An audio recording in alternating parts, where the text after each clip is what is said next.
So today we're talking about 1 October, which is also known as the Route 91 Harvest Festival. I call it both because the nomenclature is important for those of us that work in the public sector. Coming into an incident like that, there are all sorts of names that get identified with it with an incident. And for us, it was very important early on that we identify this in the most nondescript way possible. However, I note this because survivors of the incident are resistant to having it be referred to as 1 October, and they prefer being referred to as Route 91 or Harvest Festival.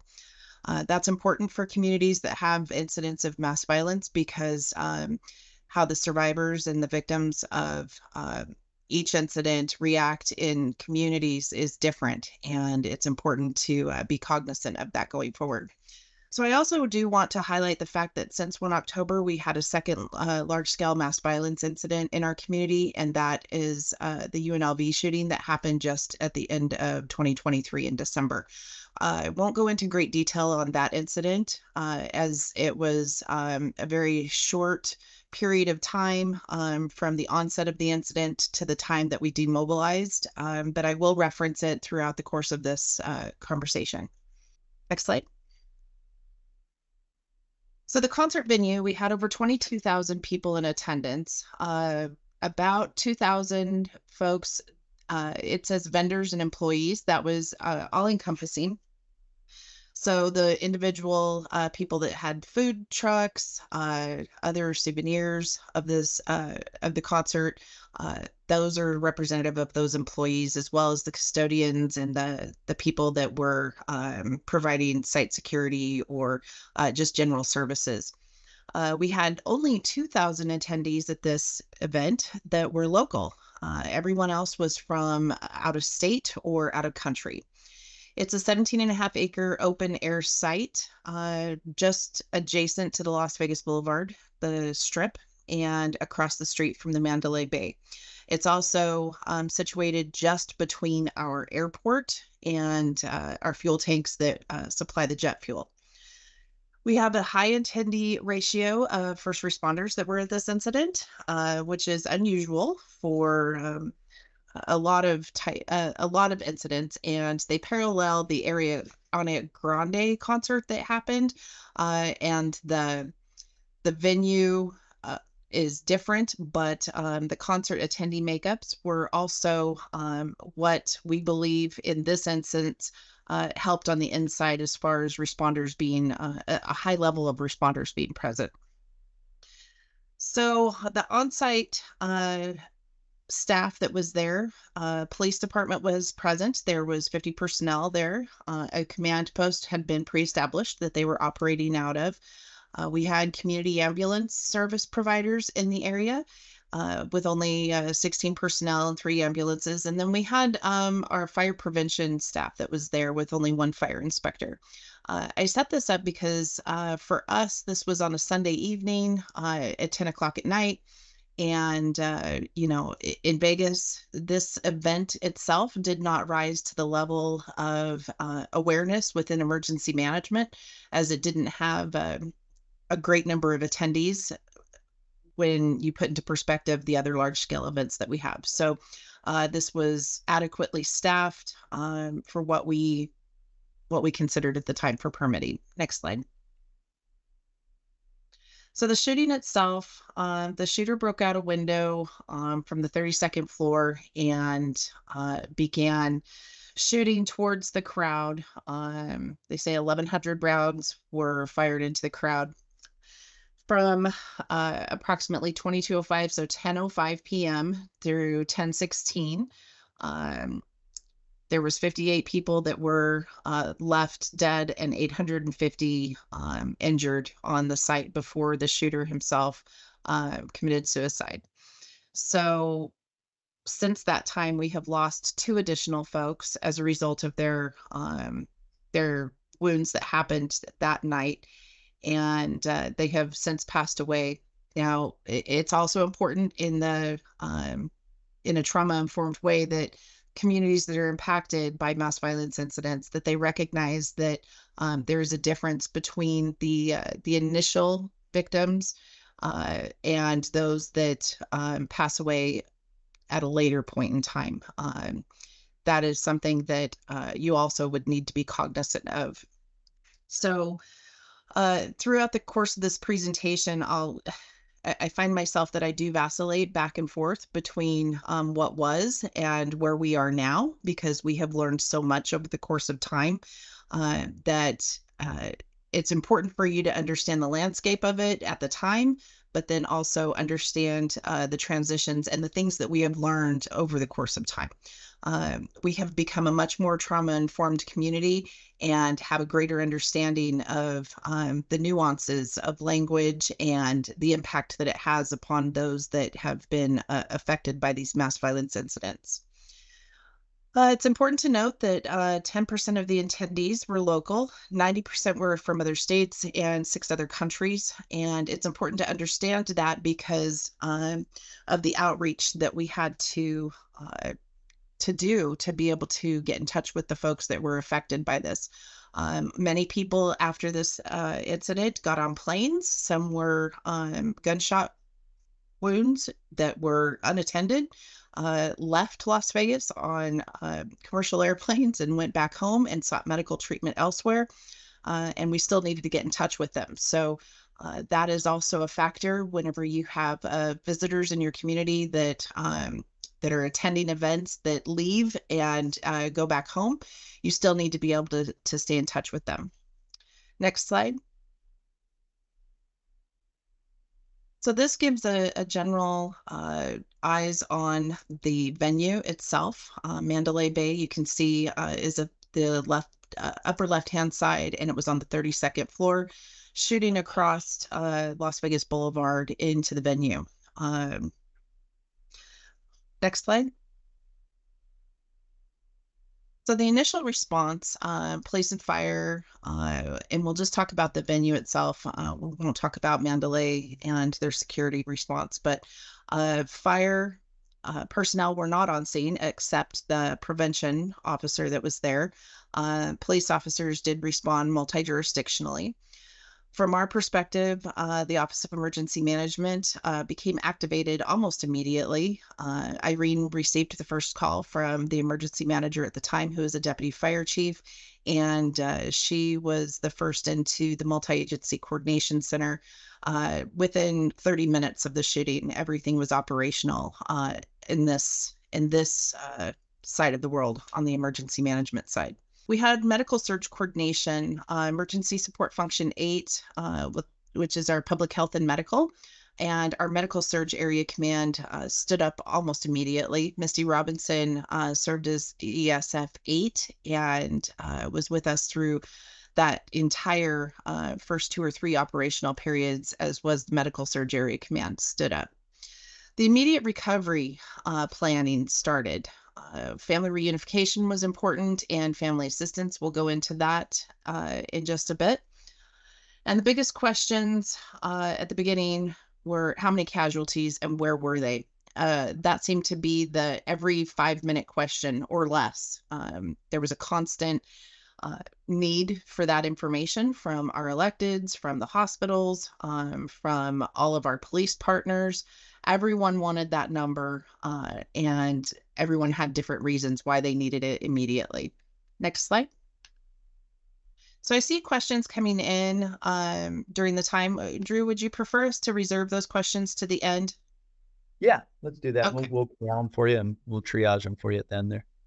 Okay, thank you. All right. The key sites of the venue, and I addressed this just a moment ago. The venue was next to the airport, and that is one of the things that the shooter was looking towards, was hitting that tank, the fuel tanks.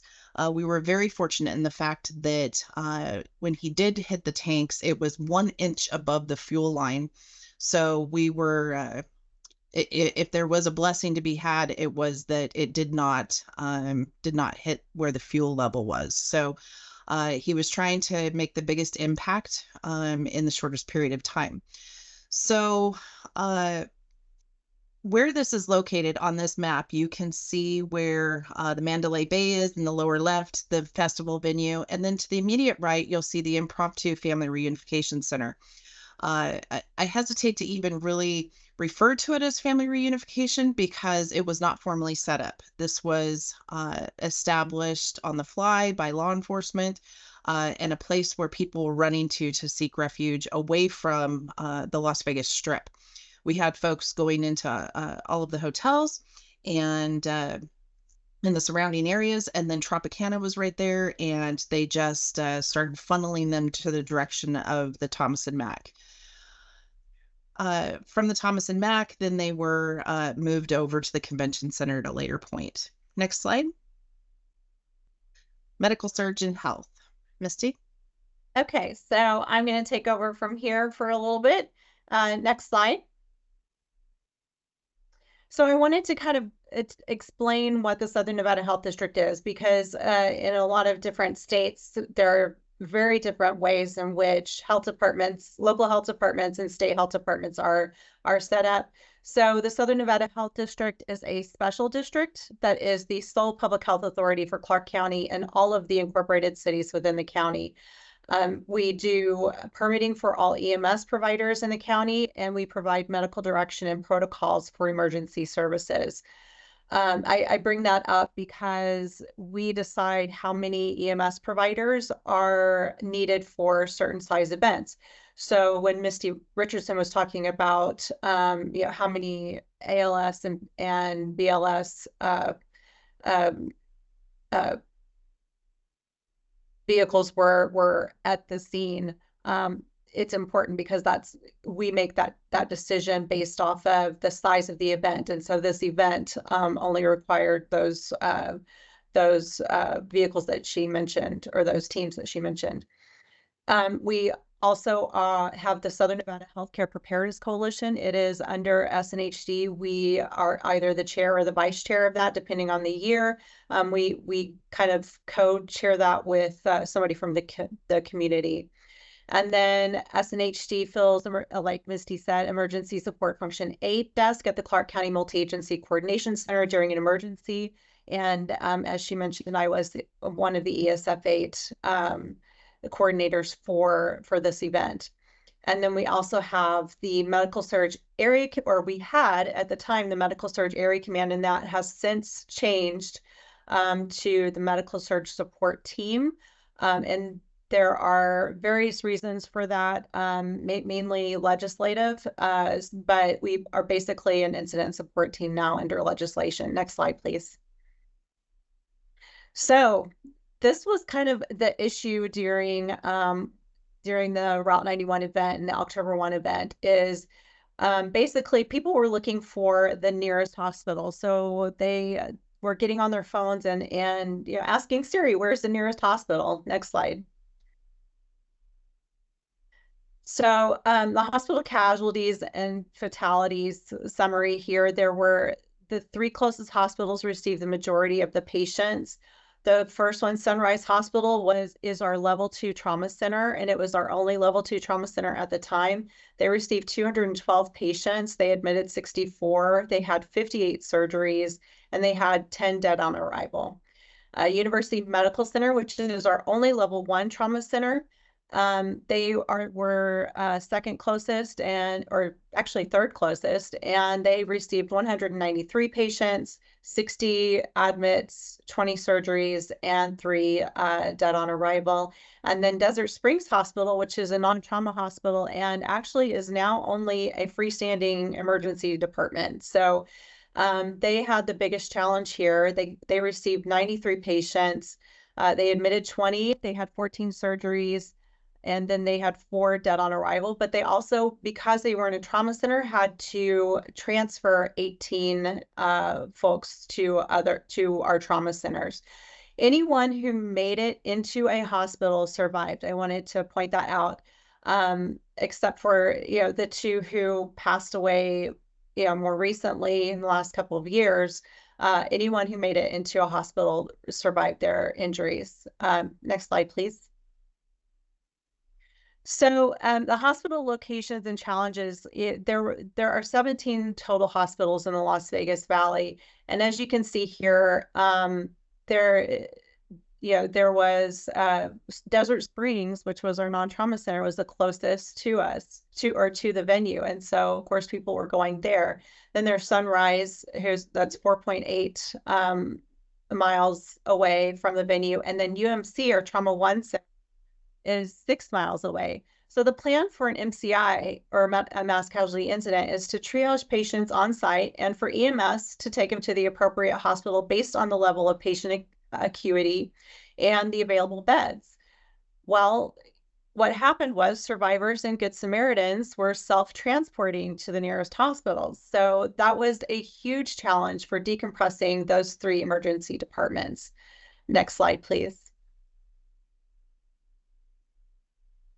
So with the Medical Surge Area Command, first of all, this is very unique to Southern Nevada. I've spoken about our Medical Surge Area Command, or what's now our Medical Surge Support Team, at several conferences, and there's a lot of folks who tell me that this is something that they need to bring to their jurisdiction. It's a mobile support unit to emergency management. It falls under ESF 8. And it's staffed by hospital representatives who can make a decision for their hospital. So this can be like a single hospital representative, or we have 4 hospital systems here in Southern Nevada, and it can be a system representative. Sometimes it's like the transfer center representative that staffs the hospital, or the medical surge area command. And the purpose is to be the liaison between their hospitals and the Multi-Agency Coordination Center to coordinate resources valley-wide. So coordinate resources. What happened during this response is that they were tasked with patient tracking, which is not in our, or at the time was not in our plan. So this was a big challenge for us. Next slide, please. So with the medical surge and public health challenges, is self-transport of patients to the hospitals, like I said, caused high volumes of patients going to 3 hospitals instead of being spread out throughout the valley. We had the potential for the spread of bloodborne pathogens to Good Samaritans who were trying to assist the victims. And one of the things that we were trying to identify throughout this, and it was kind of it was kind of thought of late on, actually, but how should these vehicles be cleaned in an environmentally safe manner? So we were trying to make those decisions as we were going. Next slide, please. So medical surge challenges. As Misty Richardson said, the sheriff and lots of other political figures were wanting the number of casualties as soon as the incident happened, so that that they could provide that information to the public. The public was really wanting to know how many people were affected, if their family members were affected. But unfortunately, due to the chaos of the event, that wasn't really possible. And even with the resources that we had, it was a very challenging aspect of this response. Hospitals were trying to identify who was there as a result of the shooting versus other injuries, because this is Las Vegas, we have other shooting victims as well. So we didn't know who was coming from the Route 91 event and who was just within the community.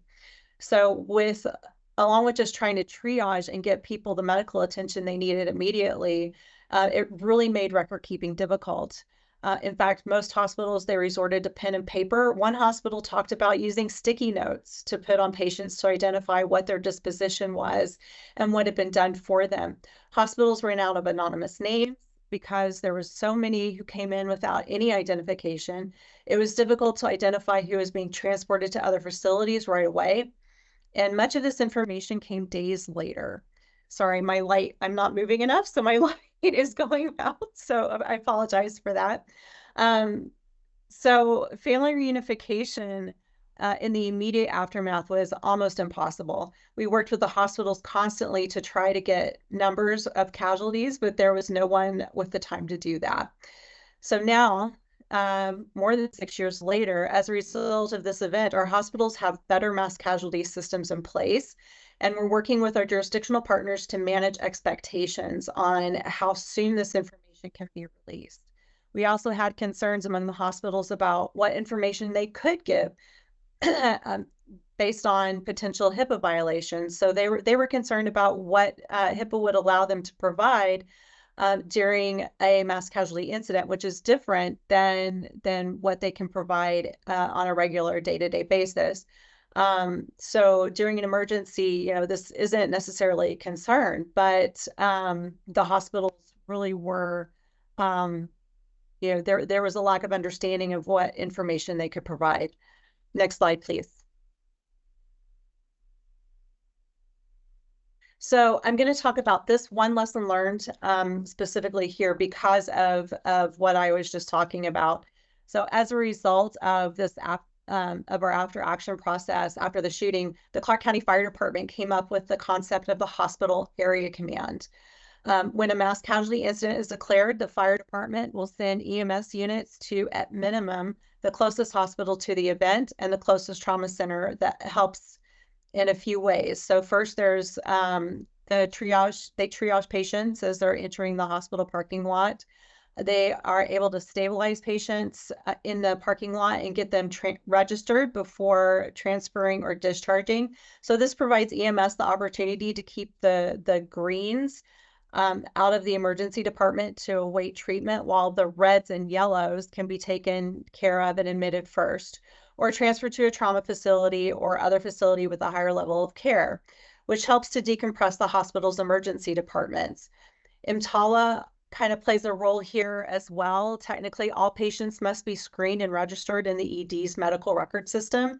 However, after speaking with one of my professors on this topic, I'm actually going to school for a PhD, but a professor in public health law, it's likely that CMS wouldn't even say a word about, if the greens were told to, before they registered with the hospital, that, hey, you're probably going to be here for a very long time. You might want to think about going to another facility. So they haven't been, but regardless, they haven't been denied care. They're being assessed by a paramedic at minimum, and we know that their injuries are not life-threatening. They are just being told, if you want to get seen anytime in the next 12 hours, you probably want to go somewhere else, and it's likely no one will complain. We can also track patients through EMS, through the EMS tracking system until they actually are hospitalized, which assists us later on when we're trying to locate patients associated with a specific event. They're also tracked specifically as an MCI victim at the destination hospital. So SNHD is currently working with Clark County Emergency Management and a third-party software development company to develop a proprietary system to assist in patient tracking. And we're going to talk, Misty Richardson is going to talk a lot about that here in a bit. So basically we'll be able to track those MCI victims as they come into the hospital and make sure that they're taken care of. Next slide, please. So we're going to move on to recovery. Thank you, Misty. I've been asked to cover the recovery aspects of this event. I was heavily involved in recovery. Typically, after disaster, I played a couple of different roles. I was often assigned to the planning section to develop the incident support plan and other things. But primarily, my role after a large incident would be to initiate the recovery process through development of a recovery plan. And this is something I always emphasize when I talk about this, that recovery starts as soon as the incident starts. The recovery plan that we developed was different than we had normally. It was actually a blueprint, we called it, and a framework for not only recovery, but resilience. We knew that the recovery from this event was going to be very long term. and that it was not going to be just a week-long process and be done with. That we knew that we were in this for the long haul. So developing an efficient framework, starting on basically the same night of the event is when I started writing that, and we developed a writing team with a couple of key folks and folks from the state of Nevada that were instrumental in getting this plan done in a timely manner.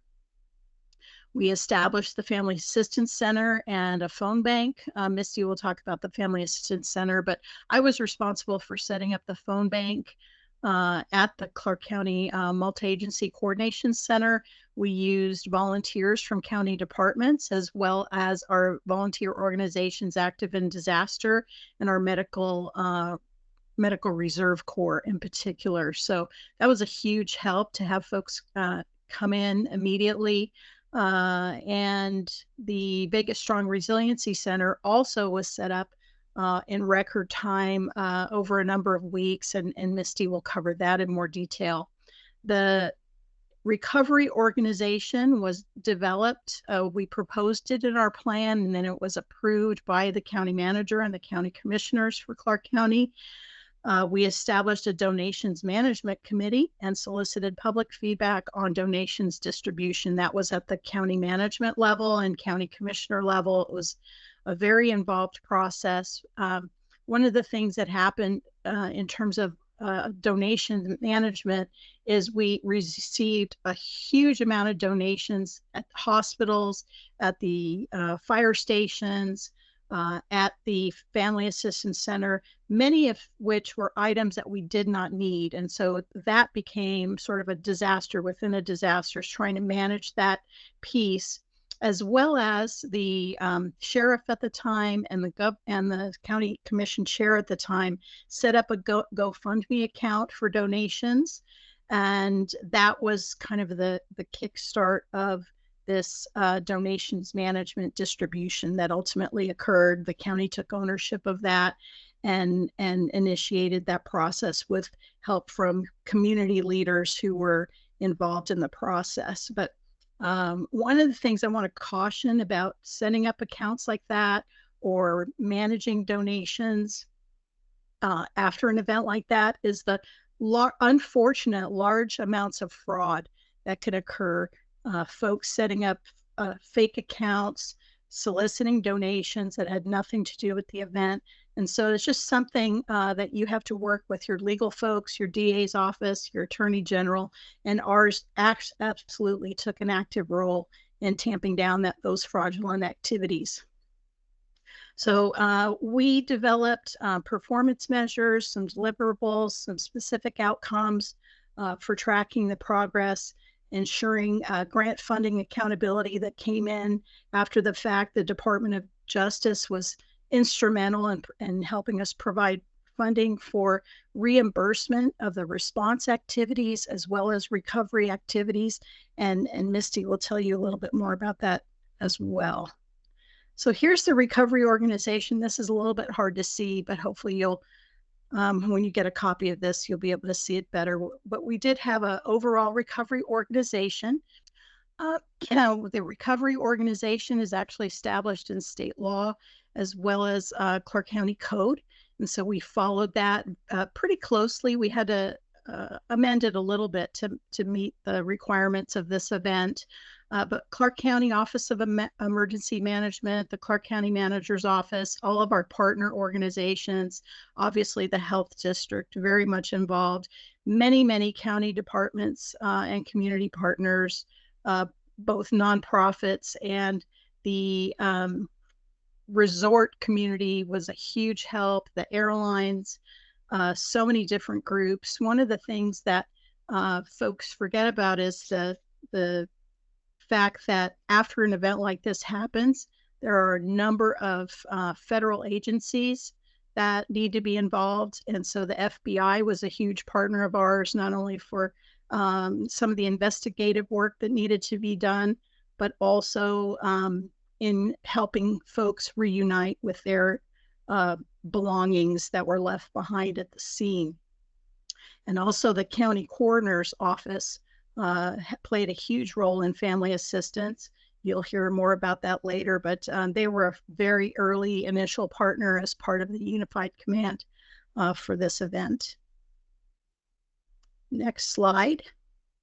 Short-term recovery. Misty, I think this gets turned over to you.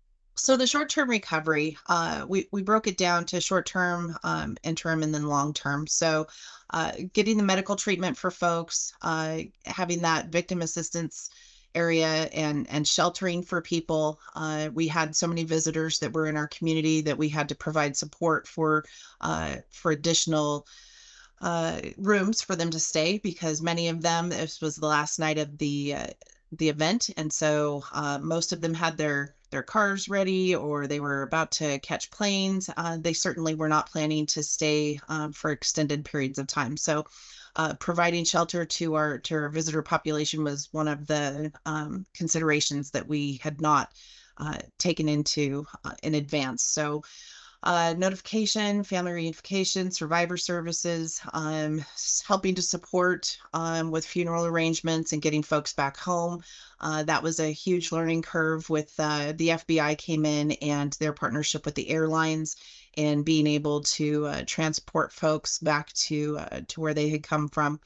And then part of that long-term recovery was the immediate thoughts of how, as a community, and in particularly a tourist community, how do we preserve our economy and get recovery in the works at that point. So and then standing up that resiliency center, really focusing on not just recovery from it, but building a more resilient community.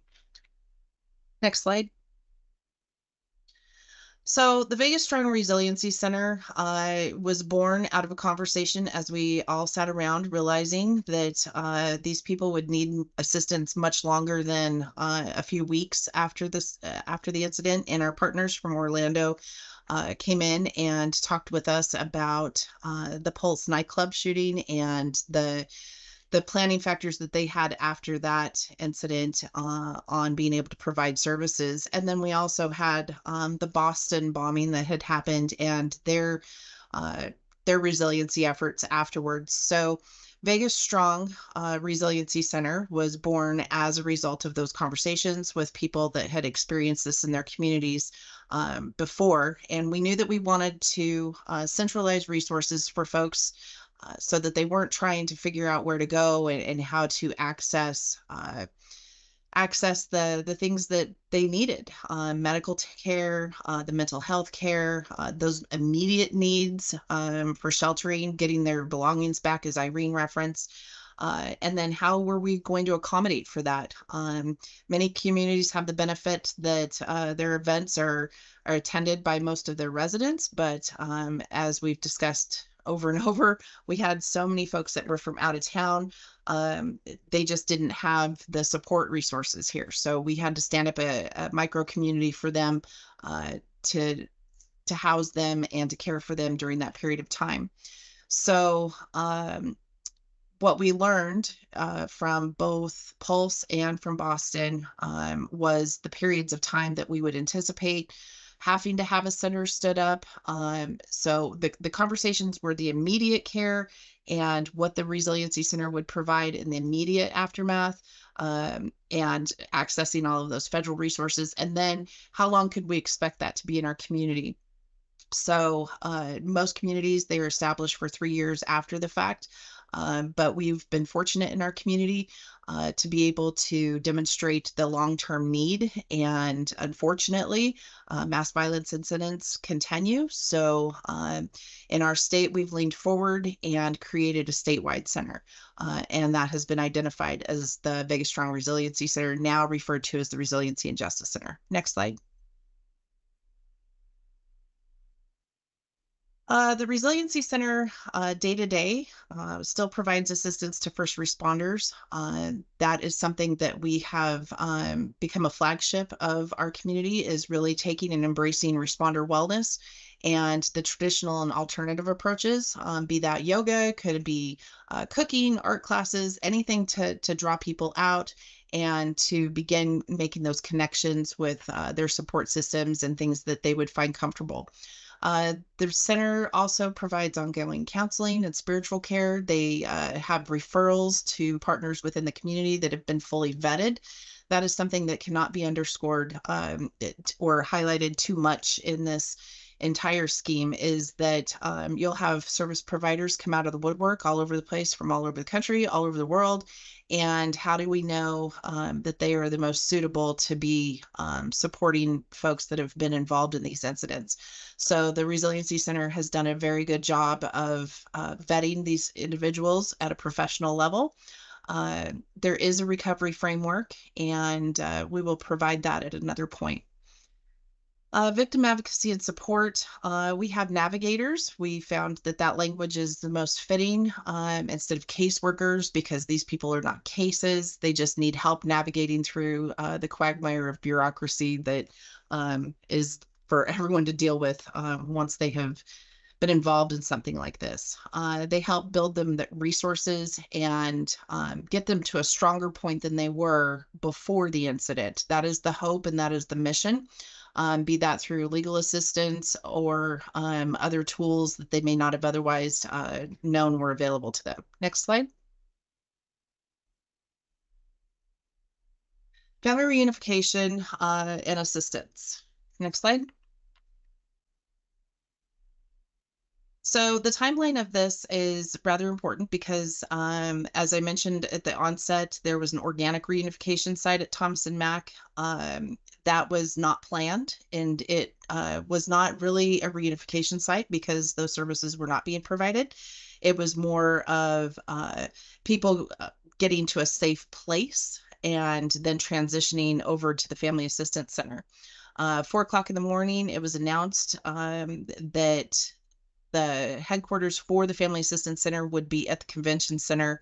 And by 6 o'clock, everybody had gotten on the same page, because when you have a law enforcement centered incident, police take lead, and sometimes it takes a little bit for the rest of the community to catch up.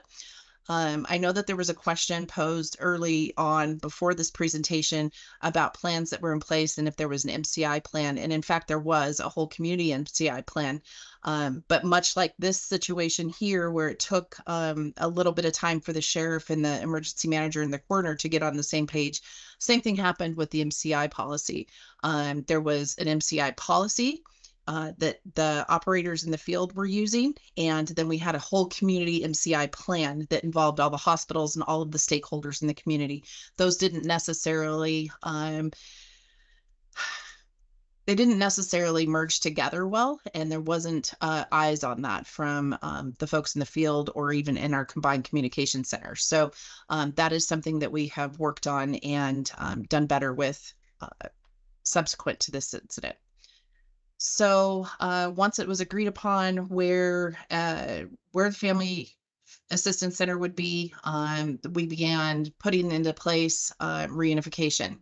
We also had an issue with telephone numbers, and there were multiple that were stood up over a period of time, which created confusion. People weren't able to get information as quickly because we had agencies in good faith trying to provide information, but it distracted away from centralized messaging. So that has also been something that has been corrected in our community subsequent to this. We now have a single phone number that is used at the Family Assistance Center, and then transitions and is the day-to-day phone number for the long-term resiliency center.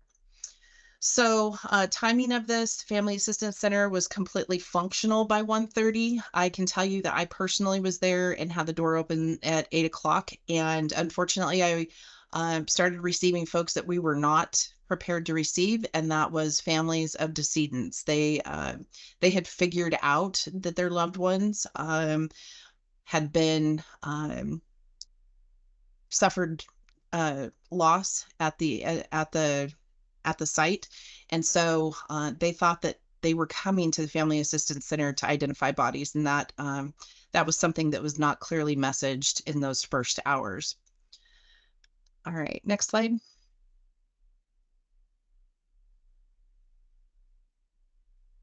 Thank you.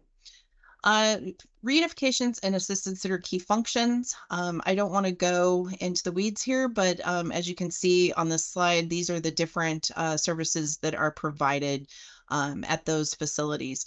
Having now been through two major incidents, one being the 1 October and the second being the UNLV, after 1 October, I was pretty firm in the fact that reunification was a separate function and could be its own facility and then could migrate.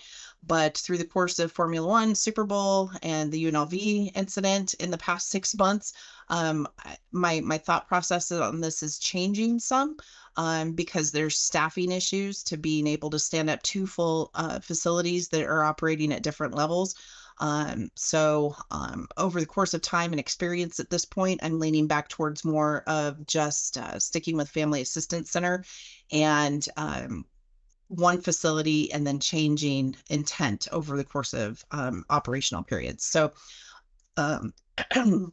these functions are really needed at both places. Next slide. So this first bullet really is the first and foremost. Timing was everything in this incident. We were very fortunate in the fact that we had a facility that we were able to move into. Las Vegas is very busy, and we have conventions all the time. We were in a 10-day lull between major shows at the convention center, and it was truly through divine intervention that we had the ability to move into that space. No other time in the year is that calendar open for that period of time. And because of the large scale incident, we needed the space to be able to move people into there. Having those partnerships with the people that run that facility ahead of time was really critical, because we were able to make that phone call at 2 o'clock in the morning, and they were able to get people in there and get it, start getting it set up for us. That's why we were able to open so early at 8 o'clock. Next slide. So the partners and functions, very high level on this. We had air and ground transportation. So that was people coming in, people leaving, people staying, people missed their flights. I mentioned the fact that we had to transport bodies of victims back to their communities. So air and ground transportation was incredibly important. People couldn't get back to their cars because that was a crime scene. So there were people 3, 4, 5 days out that were not able to get to their vehicles, that had all of their personal belongings. There were kids at that event as well. So we had, not only did we have minors there, but then we also had family, children that were, that their parents or their loved ones were affected. So we had to provide on-site childcare. Lodging, our Convention and Visitors Authority and our Resort Association stepped forward because, as I had said before, people needed extended stays. And I don't know about you, but I'm middle class. And if I go to an event, I've got my money budgeted for that. And I don't have a lot of discretionary ability to stay in a Las Vegas resort property for, extended days beyond what I've already budgeted. And it was a Sunday night, so people had had their whole weekend here, and they didn't have the additional funds to go get another room. So we had to provide places for them to stay. Airbnb stepped up. They provided properties and so forth. People that come out of the woodwork at scenes like this are all of your attorney generals from across the country. We had many attorney generals come in from our states that had the largest volume of visitors present, California. And then, of course, we had all of our consulates that were also here. We had several foreign travelers that were at this event, and their individual consuls were actively engaged. And then we had our delegation that was involved, and all of your politicos that also step forward in times like this. Identification was important, so we had to get all of the DMVs from the states where people were affected, because that impacts travel and their ability to negotiate getting around. So a lot of factors come into play whenever you stand up a family assistance center. Next slide.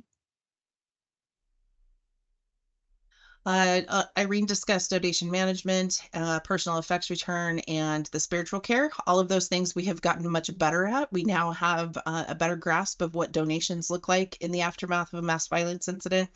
And then we also understand now that the personal effects can take up to, 50,000 square feet or greater to manage all of those items. The FBI did a fantastic job. This incident was only second to 9/11 as far as personal effects that were collected and returned to folks. Next slide. So staffing, I won't belabor this any further. We set up and followed an ICS model, which worked successfully. We brought in an IMT to help support, and that was very successful in my opinion. We were able to provide some structure and keep a cadence within our operational periods that we were actually moving forward to reach our goal of transitioning from that short-term care into that long-term recovery side and standing up the resiliency center. Next slide. So the planning considerations, the political officials, that cannot be highlighted enough, and the dignitaries. What we did in the Family Assistance Center was from the immediate opening of the doors, we set a tone of reverence in this facility. We didn't allow cameras, we didn't allow radios. The tone and for being such a large venue, it was pretty quiet. People were very respectful. We didn't allow media in during hours of operation. We only allowed tours of the facility before or after hours, so that folks that were receiving services were not bothered by that or further traumatized by having people walking around looky-loos watching them receive services. That would have been very unnecessary. So we did have several special events and holidays that were observed in other countries that we did our best during that time. Specifically, Thanksgiving for Canada fell during this time period. So we were able to at least acknowledge that with the families that were from Canada and provided them some special accommodations during that time. We had more donations than what we needed, of course, but we continued to accept those, and that was a conscious decision on the part of our emergency manager at the time that it was helping community healing, and we didn't turn anyone away. We figured it out, and fortunately we were able to absorb and redistribute to the community in a way that was beneficial. Next slide. So the intermediate recovery, we did not at the time have a case management system to manage 22,000 folks that were all going to need services. So we were able to very quickly, through the help of some of our social service partners, find a system that we put in place. It was called Civicor. I'm sorry, the messages do pop up. I want to address all of the questions, so I'm going to kind of fly through a little bit of this, but the case management system that was stood up was fine, and it was paid for the duration of the time that we had the grant. We have subsequently had to decommission that because the grant ended in September of 2023, and we have established a new system in place of. The virtual resiliency center is important because folks were not prepared to come out. So while we had 4,000 some odd individuals that physically came through the Family Assistance Center, we had thousands and thousands more, 18,000 more people that were not ready at the time to receive services or leave their homes for that matter. So establishing something that they could virtually access was very important. The nonprofit coordination was important, and the marketing and outreach to victims was also a critical piece for us that we had a lot of trouble with because of how far people were spread across the globe. We had our local folks, but advertising and pushing out messages through media here didn't really hit who we needed because we only had 2,000 folks. So we had to find ways to reach them in other communities across international lines. So that was very tricky, and we had to bring in a marketing firm to help with that. Next slide.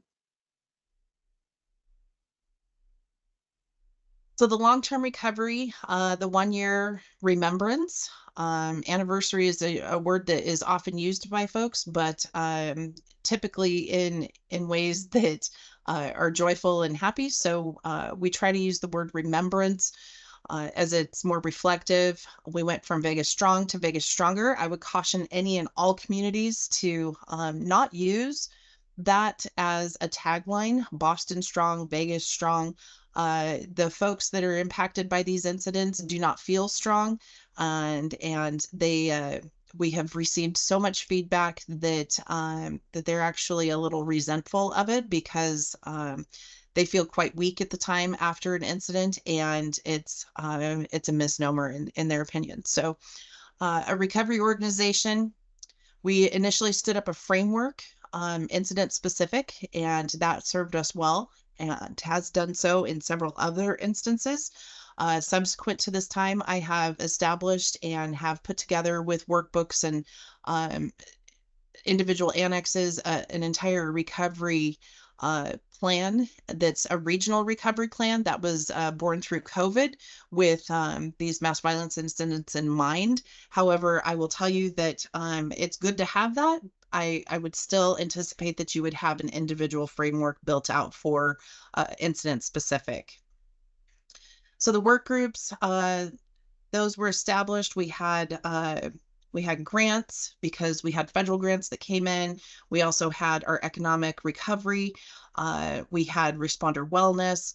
We had after action. All of those fell under that recovery organization and continued all the way through to the end of the grant in September of 23. The website still remains, as does the Resiliency Center, but it has transitioned from VSRC to now the Resiliency and Justice Center. Next slide.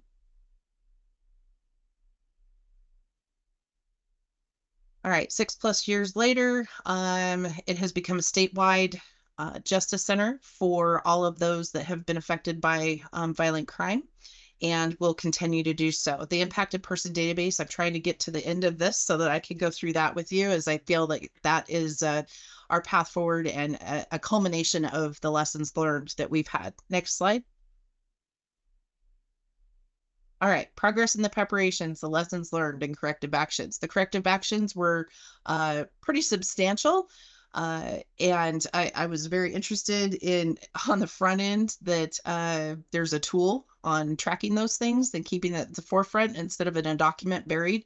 I think that that's something that most communities that I've talked with struggle with being able to stay on top of. So I'm interested in that personally. Next slide. So the lesson learned, I'll just go ahead and cover this, Missy, if you're okay with it. Okay.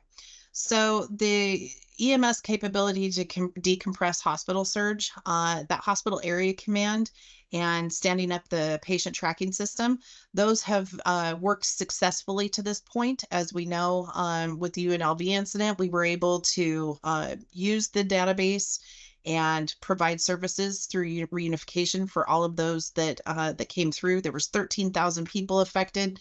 Not all of those people went through reunification, but 600 of them did, and we were able to match within less than 5 hours. We were able to match up 550 families and loved ones through that new system. So it proved to be beneficial and had only been operational for about 2 weeks.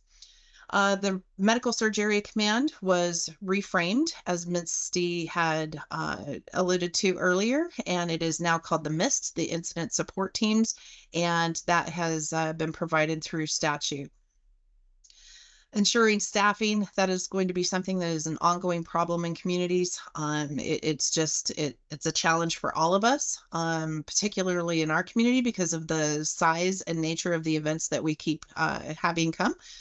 Most recently Formula One and Super Bowl, and then EDC this weekend.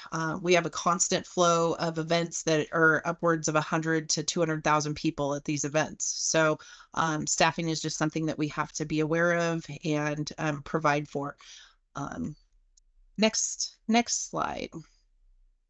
So the best practices. Preparation has been key. I can tell you that in advance of 1 October, we thought we were prepared. We had already put in for oh gosh, technical assistance, and we had a CCTA workshop that was planned that was scheduled for actually 2 months after the 1 October. So we were practicing, we were putting all of our players together.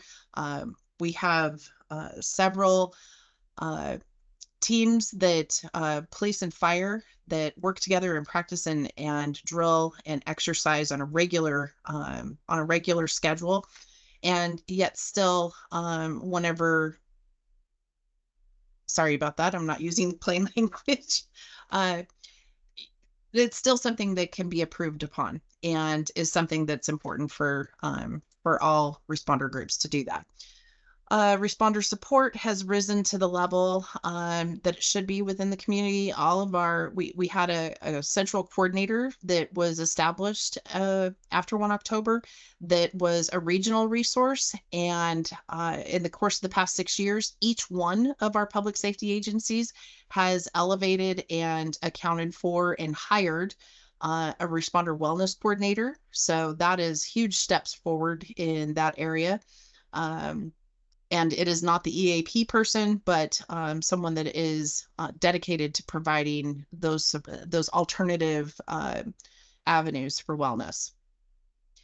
As I mentioned before, Boston, New York, Orlando, we had all of those communities before us paying it forward, helping us walk through this. And our business community was a huge, huge support.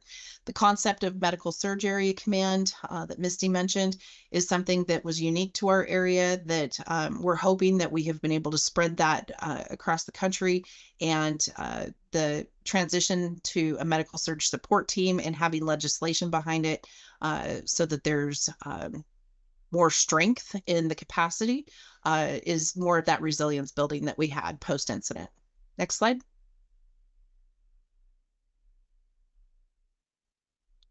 All right, so the Resiliency Center, I can tell you that has become a national model across all areas of trauma-informed support. We have been able to bring this forward and make it longstanding in the community. It has transitioned just from 1 October survivors to those that have been impacted by violent crime. We had an incident 2 years ago on the Strip that involved 8 individuals that had been stabbed or had been in a stabbing incident.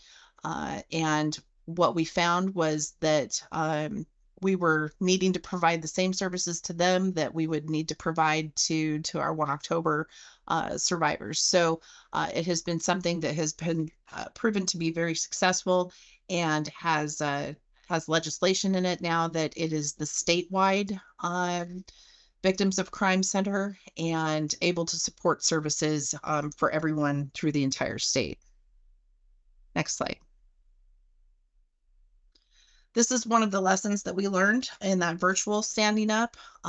We were able to establish a virtual family assistance center. This is the landing page. We retained this through emergency management as we learned from 1 October that the IT departments are difficult to work with in timely fashions. So we have our own website that we can jump in and update in the middle of the night. Next slide. This is just some of the general feel to it so that you can get eyes on what it looks like here. Next slide.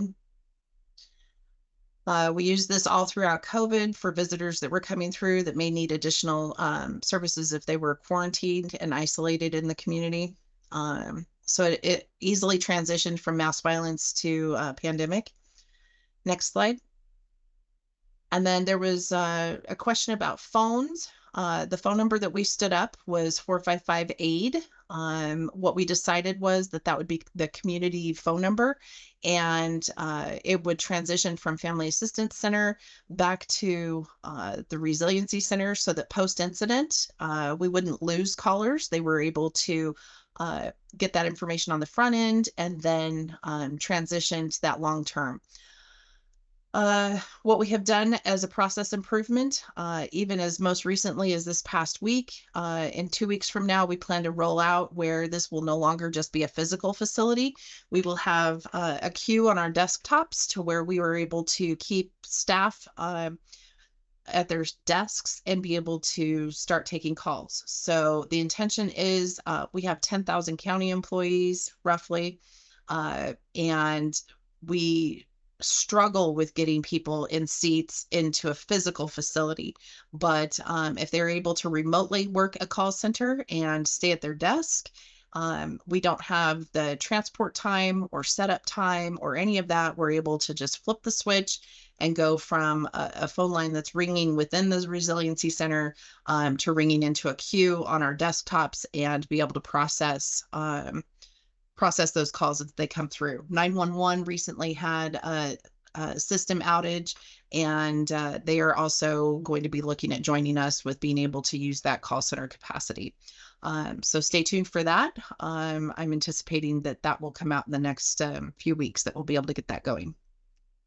The structure is a collaborative. It's important to know this because the county does fund in part the Resiliency Justice Center. We have a mass victimization advocate that is assigned there. She's a social worker, but she also works with me on establishing plans for the Family Assistance Center and the reunification side. All right, next slide. All right, this is the part that I want to spend the next few minutes going through. This is the culmination of the efforts whenever it comes to mass care and tracking. I know that I saw in the chat that Texas mentioned that they have been doing patient tracking. That is fantastic. It is something that we have looked at. We look to Texas on a regular basis to see what it is that you're doing with that. EMTrack was not able to accommodate what our request was because what we did was come from this with the end in mind. What were these folks going to need in the long term, and how would we be able to provide that to them? So from the experience that we had of 1 October and knowing the surge of folks that come in, we wanted to have a way to be able to collect that from the onset and then follow that through with a warm handoff from each of the victim service providers, that being their first interactions with law enforcement, potentially through the DA's office, through criminal trial, and then any of the other victim providers that are in the community. So that would then transition into the Resiliency Center. On the front end, this system is also there for that initial antemortem data collection and missing persons data collection. So this project was born from the need of Civicor, our case management system that was used for 1 October, sunsetting in September of 23, and then the Super Bowl and Formula One both coming to our community at the same time. It was the perfect time to really upend things. We had as a community effort some funding that the health district helped shepherd, and we tried to get EMTrack, but it was a square peg for a round hole, and it just didn't work for what we were looking for here. So we ended up going from a ground up base and building out, taking what Glendale had put together for Super Bowl last year, and then a software system that the NFL subcontracts with called Black Swan. And we took the intention of both of those products and the experience that we had in knowing how important it was for long-term recovery. And we began this project to build it out as a case management system long-term, but on the front end, patient tracking, antemortem collection, and missing person collection. Next slide. So our office, along with coroner, the DA's office, the health district, the police department, the Resiliency Justice Center, and IT all partner on this project to simplify the management of victim services, bringing together that multi-agency collaboration. Next slide. All right, so currently, well, up until 6 months ago, our systems were bifurcated. They really were not, they did not merge well together. People would have to tell their story over and over again. And as we most all know, this is not trauma informed. So we wanted to correct that. We wanted to have the referrals that come from across all of the victim service advocates go into a centralized system so that they could each have, based upon their access and their need for support, be able to transition individuals from one to the next. The reunification process has been manual to this point. What we learned at UNLV was we were able to, within a 5-hour period of time, reunify hundreds of people through entering their information into the system, from families and relatives to those that had been impacted. Not necessarily were they victims, but they had been impacted by the incident just by virtue of their location. So we were able to connect those people, and then having that information, we're able to follow up with them and provide services long term should they need it. And it's also helpful for the documentation for the long term. The primary resiliency and justice center case management system, Civicor, was not able to do that. So we found that this system had the improved capacity, and nor did UVIS. UVIS was the unidentified victim information system that was established post 9/11. And that had also gone away. So we were without a system. And that's also where we came from this. We didn't have the ability to patient track. Misty alluded to this earlier, and that was something that the Medical Search Area Command and now MIST was not tasked with initially prior to 1 October. So that we have since learned is something that is incredibly important and needs to be done in a timely way. All right, next slide. The benefits of the new system is that collaboration and across the agencies. Whenever I think in terms of the one-off incidents, say you have a domestic violence or a DUI survivor, and they've come in contact with the victim advocate with the police department. Once that police department advocate is done providing those initial services, it's basically dropped, and the next person to pick up would then be the DA's office, and those people have to go all through their whole story again and share all of their information. And being able to have the system in place, it can transition from that initial contact to the next service provider without having to go through that entire story again. So having that handoff is really important. This system also has an improved dashboard and reporting capability, which means that, and I don't have the time to do a demonstration for this today, but it has the ability whenever you open it and pull it up to show how many people based upon incident there are coming through the system at the hospital level. Next slide. The MOU between the Resiliency Center and the Justice Center and the University Medical Center is through their social work system. Social workers are primarily helping those victims and services provided, and they are now working together to be able to hand that off. This is the first hospital in our community that's been involved in doing that, and to this point, it has worked incredibly well. I want Misty to cover state disaster identification coordination, please.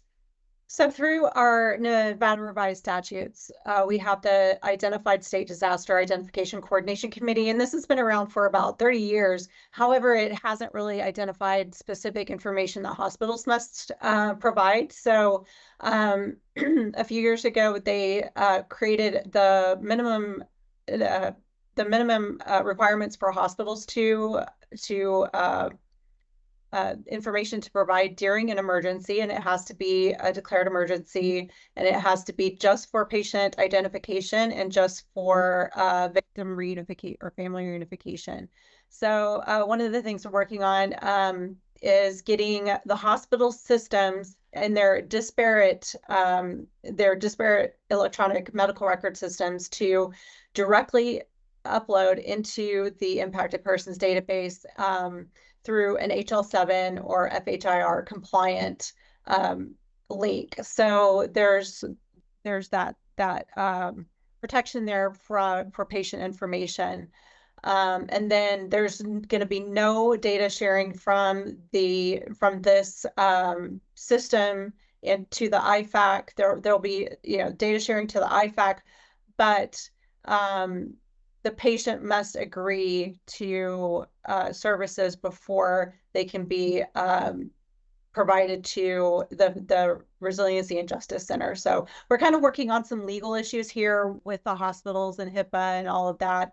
But we are very confident that the hospitals will agree to participate. And again, a lot of this information is required by statute. So we're just determining the level of emergency and how that can be identified for us to put information into this system and for victims to be reunified with their families and to get services. And with that, I have the pictures of those that were affected by our 2 largest mass violence incidents on here, because this is the why of why we do what we do and the amount of time that we dedicate towards this. I know that we are at our time limit, and I apologize for that. We could go on and on about this subject. Each one of us presenters are trying to jam in our personal experiences into this presentation, which is a bit of a challenge. So the questions that were provided in advance, as well as in the chat, I will work with my colleagues Misty and Irene to answer those questions, and we'll have Drew redistribute those to the who attended today. Drew, do you have anything additional for us? No need to apologize whatsoever. That was, you know, I have a handful of questions myself, and I've been collecting those questions, and we have them in a document right now. So we'll definitely share those with y'all, and we'll do a follow-up email with a kind of question and answer thing for that. So thank you all. That was so much to take in. You talk strategy, you talk tactics, emotions of the victim, the survivors, and dealing with those, the hospital system. So, you know, I think it's a story that has so many lessons learned, and it's so applicable, and there's so many different threads for people to pull on. So thank you from all of us for taking the time. I know you're busy and moving other things along, no lack of events going on in Las Vegas. So thank you for sharing this, because it does make us all a little more resilient and allows us to go back to our agencies and move some things along. So thank you. Thank you. We appreciate the opportunity. All right, everybody, we'll be in touch. We'll get some of those Q&As, and we'll send them out in like a email format. And we'll get some of those resources that can be shared in there too. Thank you, everyone. Thanks, everybody. Thank you.